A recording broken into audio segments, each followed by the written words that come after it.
Hey everyone, welcome to ZeroSum podcast. I'm your host, Aaron Mog. Thanks so much for joining me today. Today's a little bit different of an episode. I wanted to do a little bit of a top five BlackHat conversation. So I was at BlackHat last week, and instead of bringing a guest in and trying to have them bounce my takes off them, I thought I would just tell you guys directly what I saw, what I thought, what I cared about, and what I thought was stupid.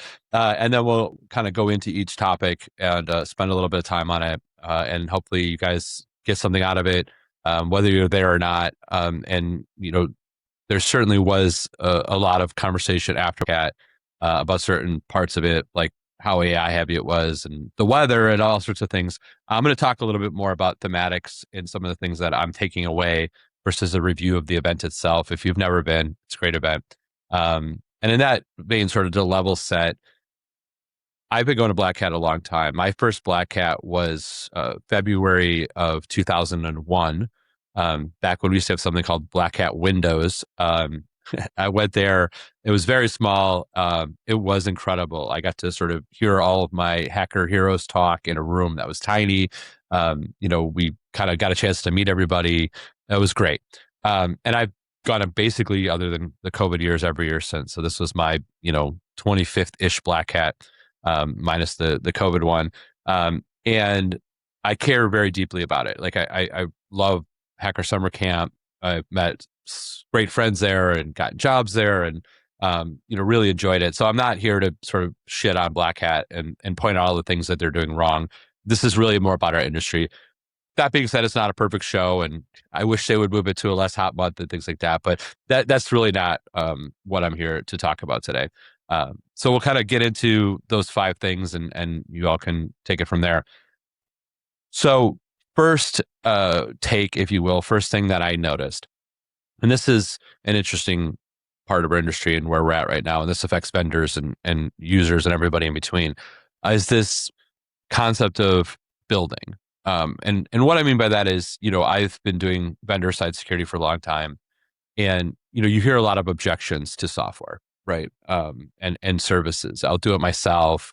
I have my own red team. I have my own SOC, whatever it is, and there's always sort of objections. No budget, things like that. But something you didn't hear a lot, other than a handful of customers, was, well, we're going to build that internally.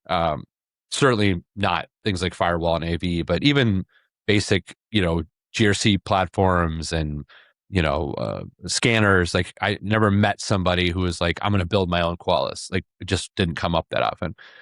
I hear it all the time now. I heard it from, engineers last week at BlackHat. I heard it from CISOs. I heard it from researchers. It's an interesting trend. I don't know how it's going to affect, the quality of the services we're delivering, how realistic it is. I think sometimes people are a little unrealistic about how much it takes to maintain software. But at the same time, in an era of AI, custom is amazing, right? Being able to build exactly what you want to build in the way that equals the most success for your company is fascinating, assuming you can do it. I've actually had guests on this pod talk about build versus buy, but really saw it at scale at BlackHat, which was cool to hear it. Different stories from detection and response folks and assessors. We looked around, we looked at the market, didn't really see anything that fit us, so we built our own, rolled our own kind of energy. So I really like that. I think it's a little terrifying from a vendor perspective. As you walk around the hall with hundreds and hundreds of vendors, I think there's 400 plus vendors in the hall, and looking around and going, how many of these are going to make it in this new world of build, where you can put a prompt into AI and get 30-40% of what a product does in a few weeks of effort. Not that it's ever necessarily going to be equal to what a well-funded company can build. And there are things, obviously, like I don't think Palo Alto is super worried people are going to custom build firewalls.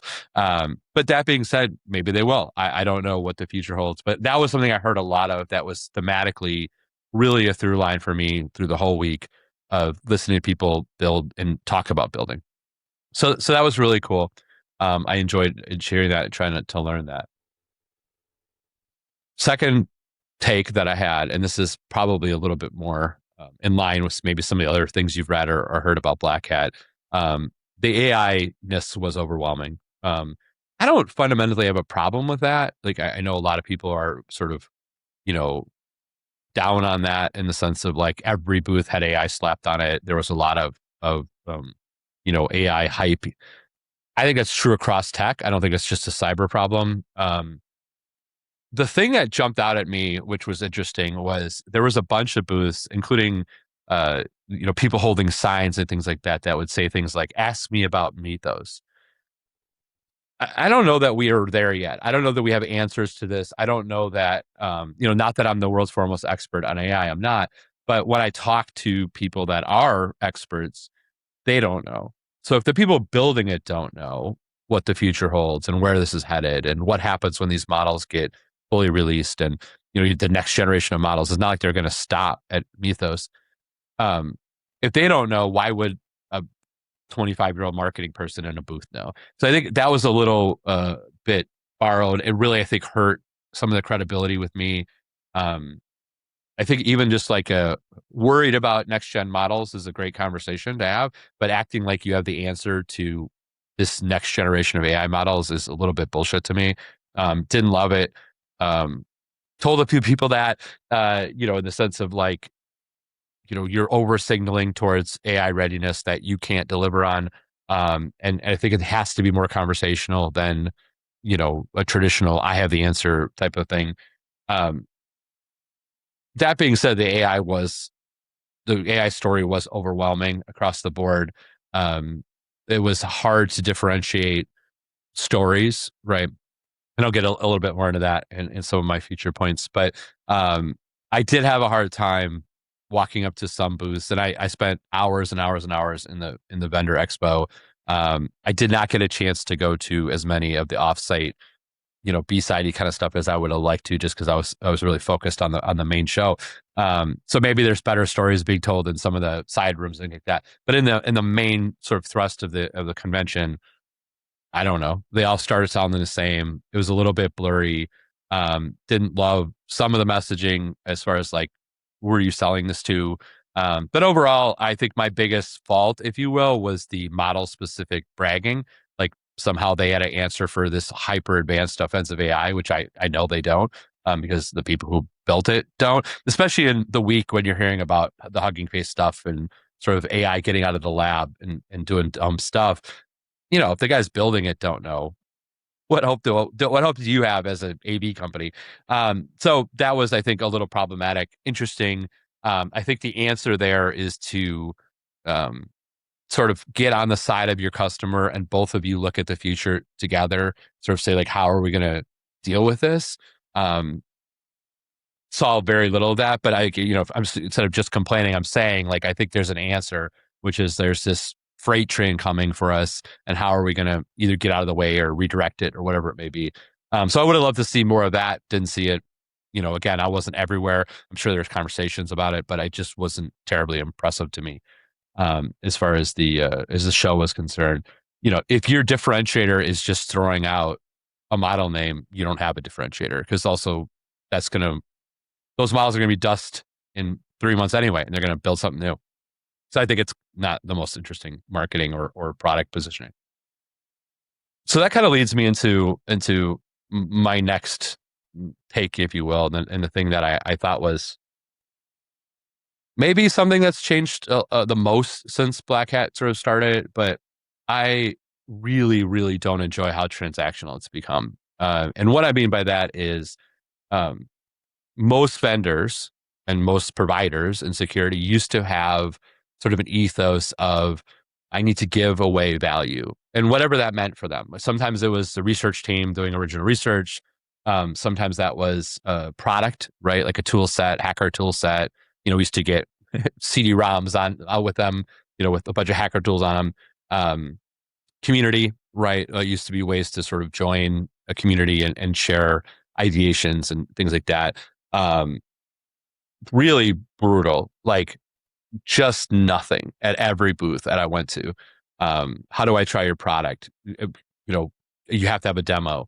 How do I see what your user community think about, XYZ threat? no idea, doesn't matter, buy my stuff. It was just demo, top of the funnel stuff, which I get, like I really do understand that, but it's absolutely undifferentiated. Like the most boring form of sales to me is, um, give me a lead, here's a demo, POC, maybe you would do a POC, buy it. And then they're going to forget about you almost immediately and move on to the next customer. If the front end tells you anything about the back end experience, that tells me I don't matter. If the only thing that you have to give me is a pitch, then I think you're a bad security company. But I also honestly like it's such a bad look for cyber, because if you get outside of our little echo chamber and you look at what's happening in the rest of technology services, they're obsessively giving away value, like including, by the way, the models, right, themselves, OpenAI and Claude and Google, like giving away tokens to startups, giving away, like, why is there no security firm going, hey, if you have an MSS startup, here's free stuff?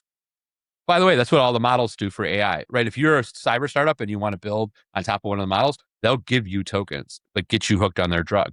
Um, Lovable, Cursor, Canva, not that everything has to be PLG, but they are obsessively trying to build fans and then worrying about the money. And it's working. And obviously it's working. They're growing way faster than cyber companies, financially, valuation wise, everything else. I just could not be more bored with this approach. I just think it's the worst. Scan me, send me some bullshit pitch. If you don't demo for me, I don't matter. No concept of like timeline or learning or acclimating. And some of these companies are like a week out of stealth. And you're like, you have no credibility. You have none. You've just started. Even if your founder's a badass, which some of them are, like, I don't know you. I don't know what your product does. I know what CrowdStrike does. I don't need them to give me anything, even though they do give away a tremendous amount of research. Palo gives away research. None of these startups seem to have research teams. None of these startups seem to have a product I can go kick the tires on. They don't seem to be investing in the security community in any meaningful way. Swag and demos is not the path. Like, it just isn't. I hate it. I know other people hate it. And I will kind of also say, along with that is this sort of, I'll call it CISO obsession. Like, it's so boring. It's so played out. Every event, CISO dinner, CISO go drive race cars, CISO go to the top of whatever tower to eat a fancy meal. Like, nobody else matters. And if you go talk to really good CISOs, they all say their teams matter the most, right? They all say they want advice from their teams. They want their teams to be engaged with vendors. And it just, you get to Vegas and everybody loses that. Not, again, these are generalities. I know some places have, some vendors have events for practitioners, and that's great.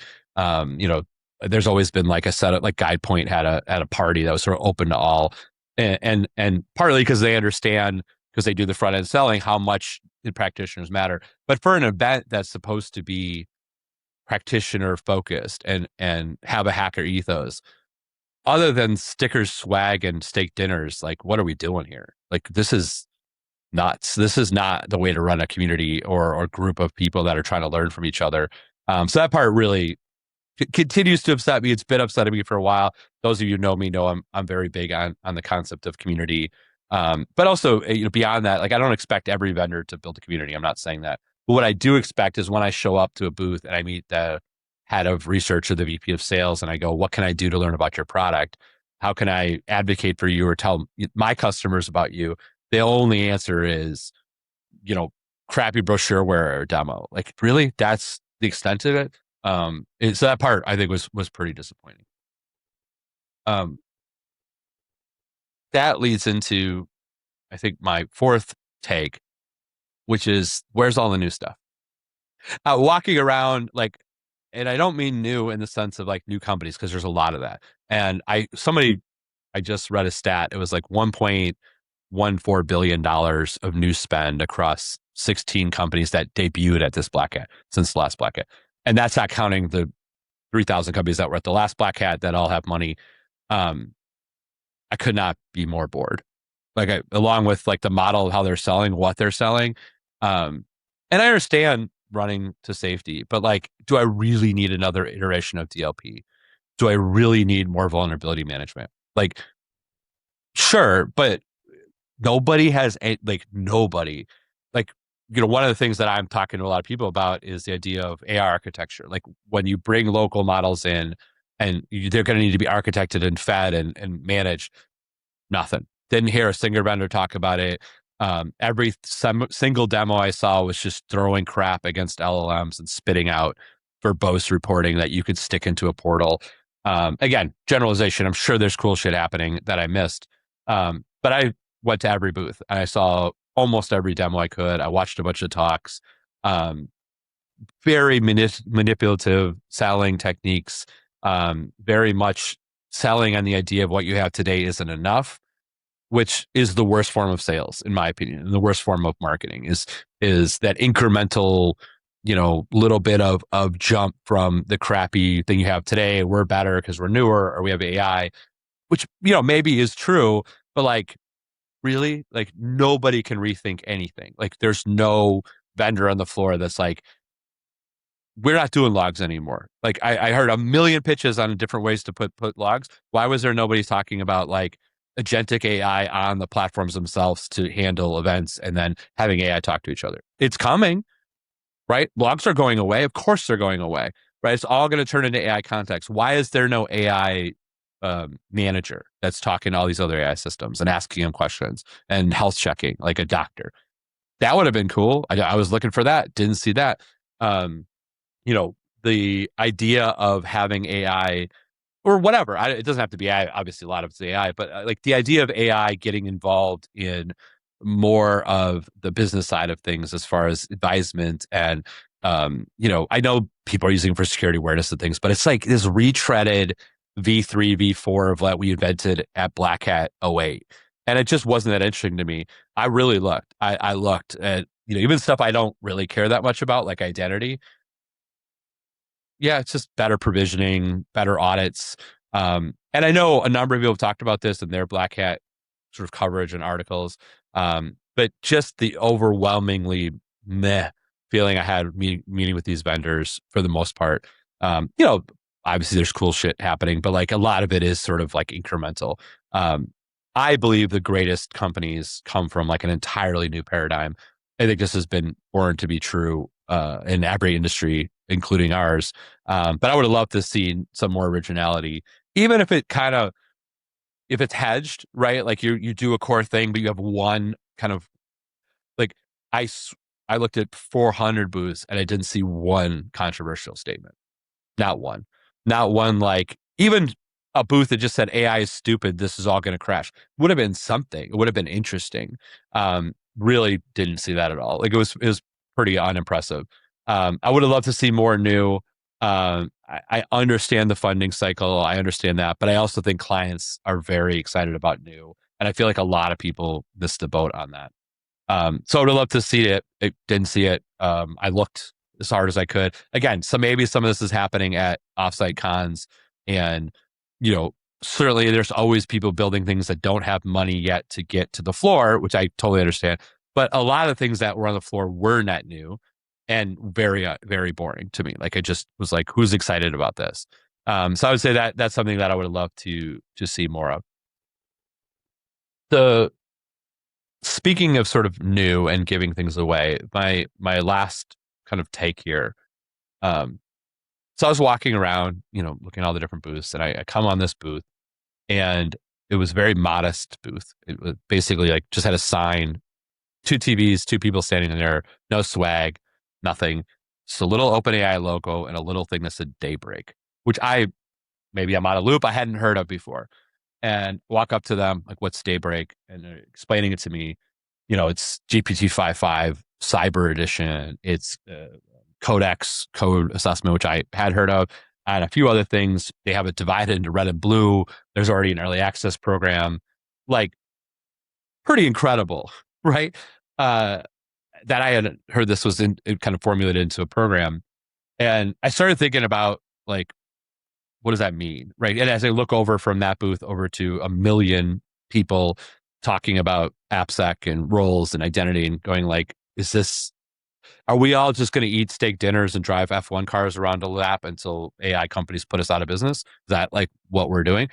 I don't know. I'm just saying that's a scary thing. And it sort of felt like if you were walking around like a book selling convention in 19 or 2001, I guess it would have been. And all these people with all these great ideas on how to do things. And then you just come across this little booth in the corner for a company called Amazon. And like, yeah, we're going to sell books and we're pretty good at it. And then 5 years later, everything's gone but them. It did have that sort of ominous vibe to me. And then the funniest thing, I'm talking to the guy, super nice. I'm not going to name names, but a really nice guy from OpenAI. Um, Hands me a voucher for $50 in free OpenAI cyber.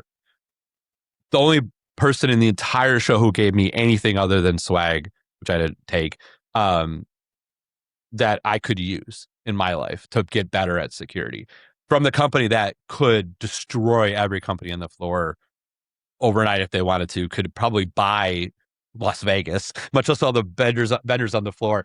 One of the most valuable companies on earth, still grinding it out, still being like, hey, try our stuff. Here's some money. Here's $50 of free AI to use.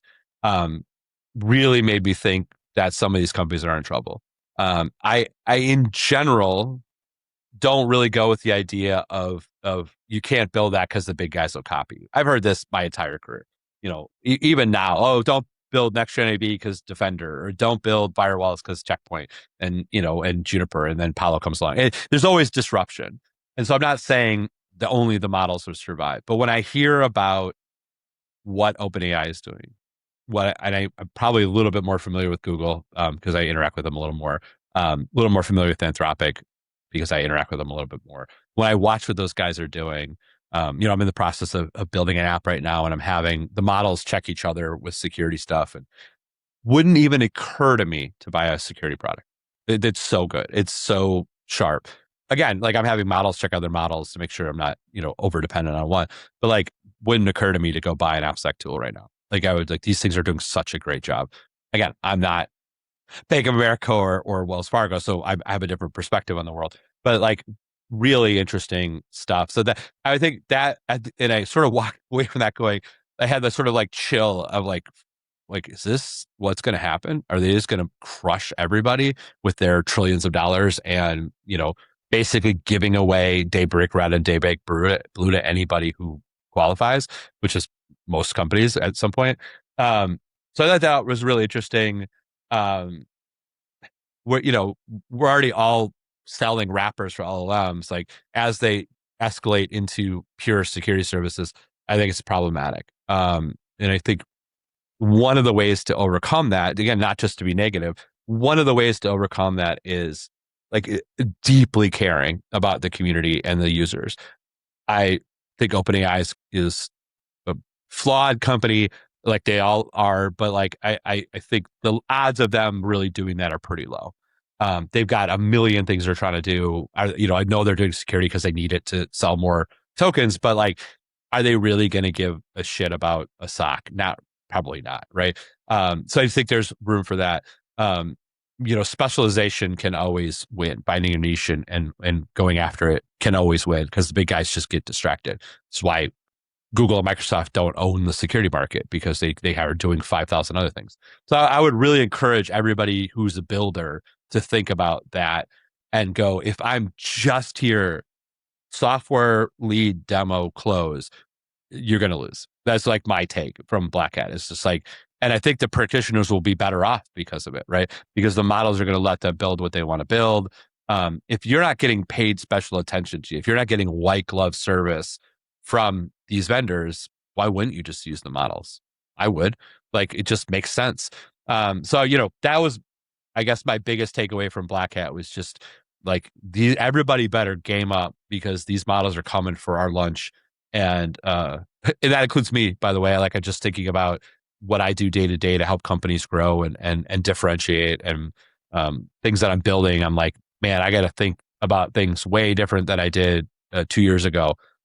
So hopefully that's interesting to all of you as far as like, the takeaways from BlackHat. I'd love to hear from you guys if you had takeaways from BlackHat. There are obviously many more. around the show, around AI, around fundraising, and how out of control some of that is. But I think those are the things that I think would affect me in the next 6 months more than just going like, oh, those guys spent too much money on their booth. Like, I don't really care. Whatever, spend $1 million on your booth. I could care less. So hopefully that's good. I appreciate everybody listening. Thank you so much, and we'll see you on the next episode.